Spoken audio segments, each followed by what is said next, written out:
Hi everyone, I'm Celeste. Welcome to my YouTube channel, A Reader's Almanac. Just popping on pretty quickly today to give you an update on what I've been reading lately. I've been quite busy, got a lot going on in life, and with the holidays approaching even more so.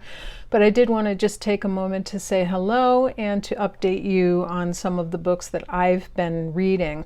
I'm going to start out with two that I would refer to as putting on my PTL pile, postponing until later, or pausing till later. That's because I'm not DNFing them. I think I will enjoy them at some point, but at the moment in my life right now where I've picked them up, I'm just not really enjoying them the way I want to, so I've decided to pause in my reading of them and putting them on a consider later pile, so or a pause pile. So the first of those is Louise Penny's Still Life. Now this is the first novel in the Inspector Armand Gamache series, and it's set in a little hamlet of Three Pines, and that's a rural village south of Montreal, and Armand Gamache has been sent there with his team of investigators to explore and solve the death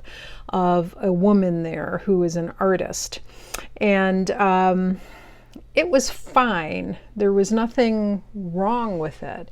It just didn't captivate me or draw me in completely the way I wanted to be drawn into it. I want to love the Armand Gamache novels, and you know, I love discovering new authors and wanting to read every book in the series, right? Who doesn't?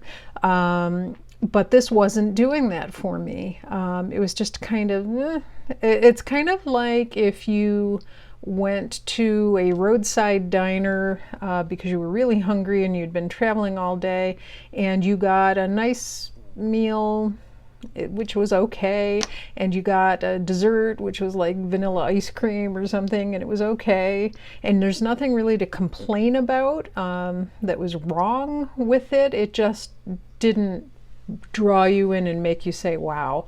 So I think the writing was good. I like Louise Penny, and I did watch the televised series of Three Pines, and I'm so sad that it was only one season because I did like it. I like the actor that portrayed Armand Gamache. I liked the whole thing. I loved the inclusion of missing Indigenous women in the storylines as kind of a recurrent and ongoing theme, and something that haunts Gamache. So I really enjoyed the televised version, but for some reason now is just not the best time for me to try to get into these. And I do understand from some people that this is maybe not the best one, even though it is the first one. So anyway, I will definitely give Armand Gamache novels another try at some point in the future. And then another one, which will probably shock some of you, that I did not care for, and also put on the pause or postpone until later pile, is Donna Tartt's The Secret History. Who doesn't love this? This book has been on everybody's must-read list for years, and it's really one of the novels that really made dark academia a huge trend. Again, I started it and I thought the premise sounded interesting. The writing is excellent. It's me, not the book. For some reason, the narrator irritated me greatly, and I'm wondering if maybe the narrator is supposed to irritate you. They just sounded so sophomoric. Now, this is a group of college students at a New England college, and I think they're supposed to sound like know-it-alls. And so maybe I didn't give it enough of a chance, and that's how they're supposed to sound. But at the time I picked this up, I really just wanted to get completely lost in a book, and this wasn't doing it for me. I was just irritated by the narrator.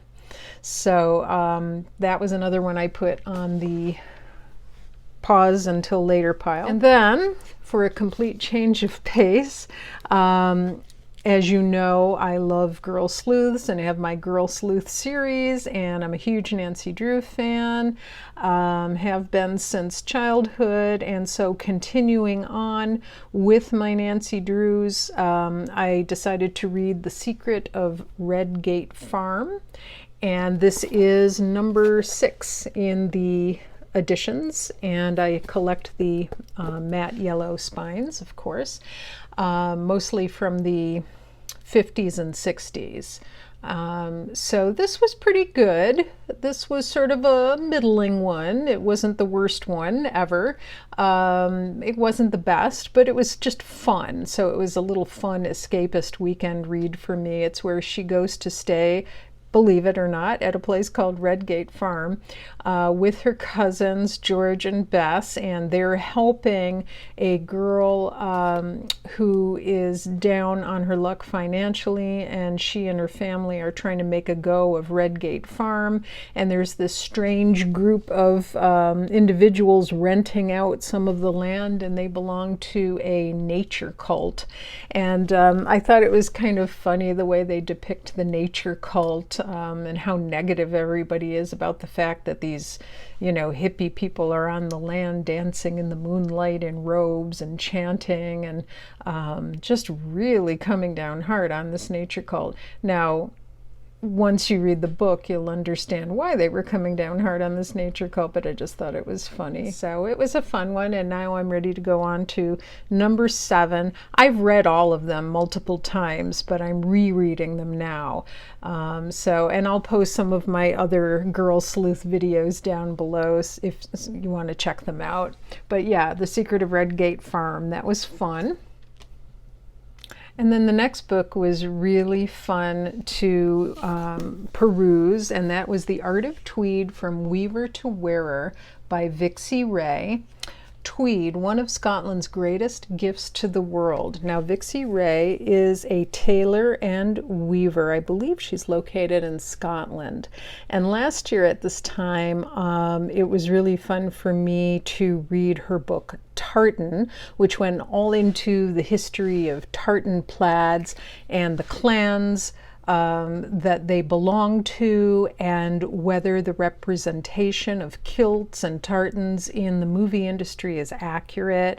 And she reviewed different series in the books, such as Outlander and I think The Last King maybe, and a bunch of others, and talked about tartans. So this is The Art of Tweed, and it's like a little love letter or photographic essay for Tweed, and it's just chock full of gorgeous photographs. Look at the end pages here.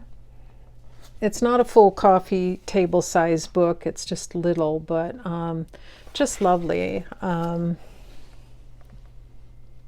There's one. I mean, every page has something just gorgeous on it. Let me see if I can find another one here for you.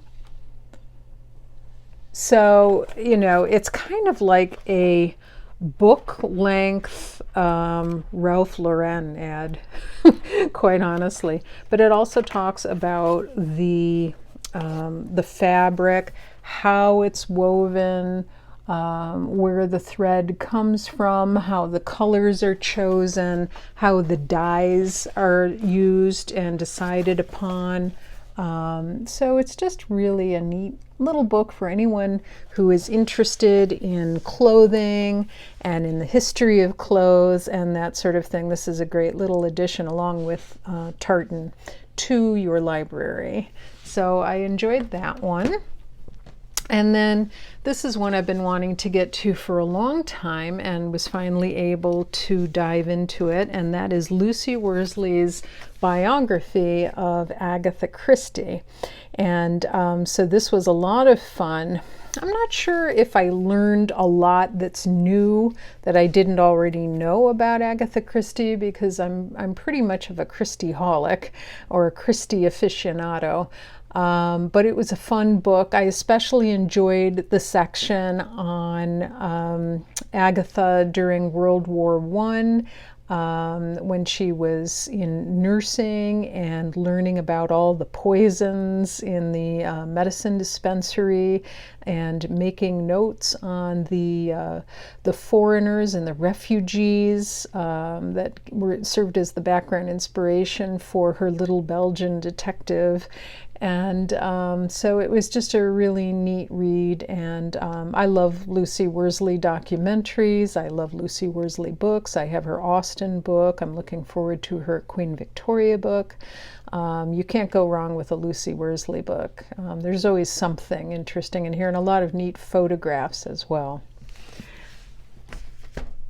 And then I also participated in a very small way in a tag called Golet November. Now, this was the brainchild of Bailey Jean from the Bailey Grind, and also another YouTube channel called Second Thoughts About the Mission. And the challenge was to, you were supposed to select one book and one movie from each of several categories. I did not participate in that big of a way. There was classic Gothic lit, Victorian Gothic lit, Southern Gothic lit, contemporary Gothic lit, and movies. But I did do my own little part for this tag in that I read William Faulkner's A Rose for Emily. And A Rose for Emily is just such a marvelous, marvelous introduction to Faulkner. Some people have trouble reading William Faulkner, and you know, they start out ambitiously with something like As I Lay Dying. I think A Rose for Emily, or maybe the story Barn Burning, are great places to start. And you can find them in, let's see, I want to make sure I've got the right book here. This book here, The Art of the Short Story by Dana Gioia and R.S. Gwynn. 52 great authors, their best short fiction, and their insights on writing.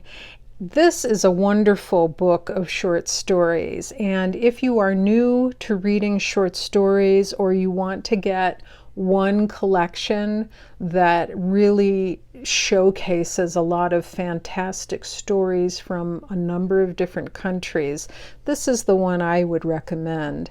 And when I ran the Wonderlings Book Club on Facebook for over 3.5 years, this was one of the texts that was used for the book club, and we read quite a few stories from here. So A Rose for Emily, like I said, it's a very short story. It is considered Southern Gothic. It takes place in Faulkner's fictional Jefferson, Mississippi, in the equally fictional county of Yoknapatawpha. It was Faulkner's first short story that was published, and in my opinion, his best. The story opens up with a brief fourth-person account of the funeral of an elderly lady named Emily Grierson, and she is a Southern woman whose funeral is the obligation of the town. It's super short. You're going to read this in one brief sitting, but the prose style is beautiful, slow, deliberate, considered. And because the topic and the end of the story is actually a little bit shocking, it's interesting that Faulkner used this tone. And it takes place in her old house that nobody's been admitted to for years and years and years, and now she's died and they're discovering her secrets. And the house is really the character in this story. You know, Miss Emily has passed away, but her spirit sort of lingers on in the very beams and architecture of the house. So it's a really special story. I highly recommend it. So that's A Rose for Emily for Golet November. And then I've also been enjoying a number of different plays. So one of the plays that I've been enjoying is Gaslight by Patrick Hamilton. And it's a very dark tale of deceit and trickery. In the States, it was once called Angel Street, and that came out in 1941. It was also adapted into a really great movie with Ingrid Bergman, and I believe that she won several awards for it. But it is the ultimate and original story of gaslighting, and thus Gaslight. So the play is set in London in the 1880s, and it's at the home of the Manninghams. So there's Jack Manningham and his wife Bella, and they've come to live there even though a murder occurred there earlier. Bella is on edge, and the husband doesn't really do anything to help her with that. In fact, he always tells her that things are all in her head, and why is she inventing things, and what's wrong with her nerves, and all of that. And there's the appearance of a police detective, and that is Detective Ruff. And with Detective Ruff's help, Bella discovers certain things about the house and about Jack. And it's just really, really, yeah, it's brilliant. It's a really wonderful read. And I'm going to include a link to it down below. You can purchase the manuscript through, I think, Samuel French Company, who does a lot of play publications, but you can read it online as well. And it's short, it's witty, it's gripping, and I think you'll really enjoy it, especially for a dreary November day. So Gaslight / Angel Street by Patrick Hamilton. It's really good. And then another play which I've enjoyed rereading, and I can't decide whether I like the play version better or the short story version, and that is A Jury of Her Peers by the author Susan Glaspell, which was also a play called Trifles. And A Jury of Her Peers, the short story version, was written in 1917 by the American author Susan Glaspell. It's based on the 1900 murder of John Hossack, and Susan Glaspell was a journalist, and she covered this murder case when she was working for the Des Moines Daily News. So it is featured in this short story collection, which is equally wonderful, and that is The Best American Short Stories of the Century. It's edited by John Updike and Katrina Kenison. This has so many wonderful American short stories in it. I super recommend it. I first read A Jury of Her Peers in high school in one of my English textbooks, and it made such an indelible impression on me. Yeah, this is the story of a woman who, her name is Martha Hale, and they live out in the country, and it's very cold out and snowy, and her husband and she go with the sheriff of the town to check on a neighbor. And so they go there, and the husband has been killed, and so now the wife is being accused of the murder. And I won't go into too much detail because I don't want to ruin it, but there are two women present, Martha Hale and Mrs. Peters, and then their husbands. And it's interesting to compare the observations of the husbands with the observations of the wives. And Susan Glaspell was a fighter for women's rights, And it's so interesting to see how Martha Hale and Mrs. Peters analyze the situation from the evidence they see there and understand the harsh life that Mrs. Wright, who is the woman who's been accused of murder, had to live in that house with the man that was killed. And so, yeah, it won't take you long to read this story either, but it's just really, really fascinating. It's so well written. And I'm going to include a link to this one down below as well. And again, it's also a play under the name Trifles, and I believe it's like a one-act play. And it's like a closed room story. All the action takes place in the Wrights' abandoned house in the cold winter, and people wondering what happened there. Now, if you're looking for a great pairing to go along with this, I would suggest a poem by the poet Ted Kooser called Abandoned Farmhouse. And this is indeed about an abandoned farmhouse that the poet used to pass every day. And he started to wonder about the family that might have lived there. And so he gives the objects in the house provenance and imagines what went on in the house and who lived there by the artifacts that have been left behind. It's a really interesting poem. I'll read the beginning for you so you can sort of get an idea of it. Abandoned Farmhouse by Ted Kooser. He was a big man, says the size of his shoes, on a pile of broken dishes by the house. A tall man, too, says the length of the bed in an upstairs room, and a good God-fearing man, says the Bible with a broken back on the floor below the window, dusty with sun. But not a man for farming, say the fields cluttered with boulders and the leaky barn. A woman lived with him, says the bedroom wall, papered with lilacs, and the kitchen shelves covered with oilcloth, and they had a child, says the sandbox made from a tractor tire. Money was scarce, say the jars of plum preserves and canned tomatoes sealed in the cellar hole. And it goes on from there. And another poem and song you may want to also check out is an older one, which Ted Kooser also mentions that was an inspiration for him. That is The Listeners by Walter de la Mare. Now, I love Walter de la Mare's work, and this is no exception. This is called The Listeners.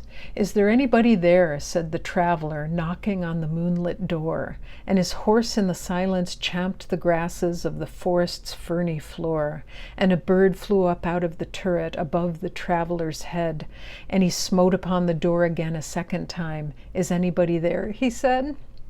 But no one descended to the traveler, no head from the leaf-fringed sill, leaned over and looked into his gray eyes where he stood perplexed and still, but only a host of phantom listeners that dwelt in the lone house then stood listening in the quiet of the moonlight to that voice from the world of men, stood thronging the faint moonbeams on the dark stair that goes down the empty hall, hearkening in an air stirred and shaken by the lonely traveler's call. So I'm wondering if the newer book by Laura Purcell, The Listeners, might be borrowing from this theme as well. I haven't read that book, so I don't know.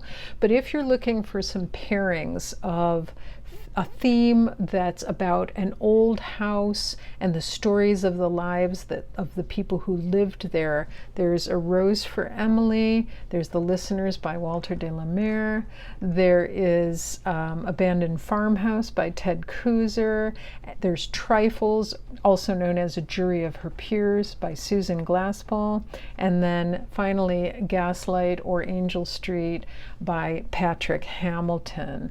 All wonderful reads for this time of year and perfect pairings of short form literature for you. And I'll post as many of the links as I can find for these works down in the comments below so that you can have a glimpse at them and see if they might be something you're interested in.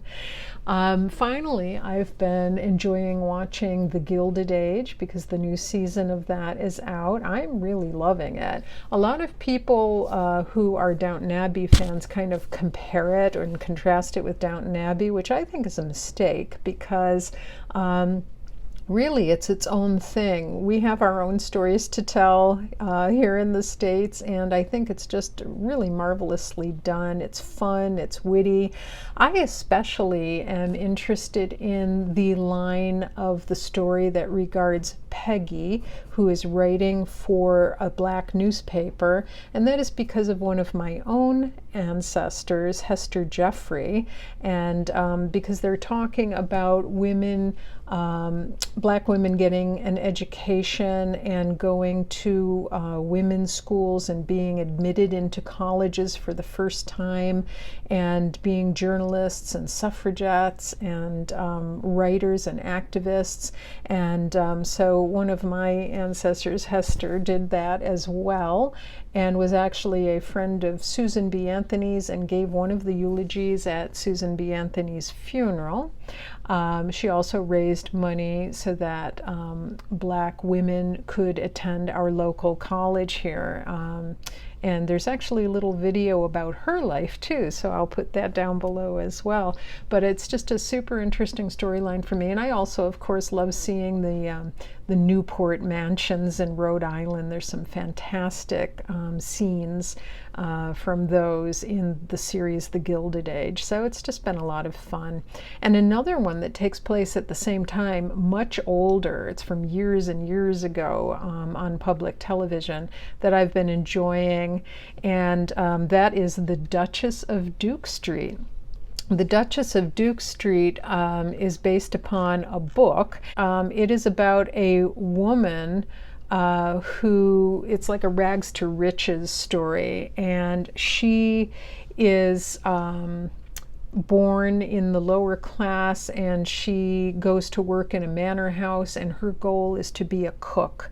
And so the cook takes her under his wing, and so each episode is about her rise to fame and becoming the owner of a great hotel. And I don't think I'm really giving you big spoilers, because this is a super old series, but in any event, there's a lot that goes on, and a lot of things I'm not telling you that happen, some very important connections that she makes during the series and all of that.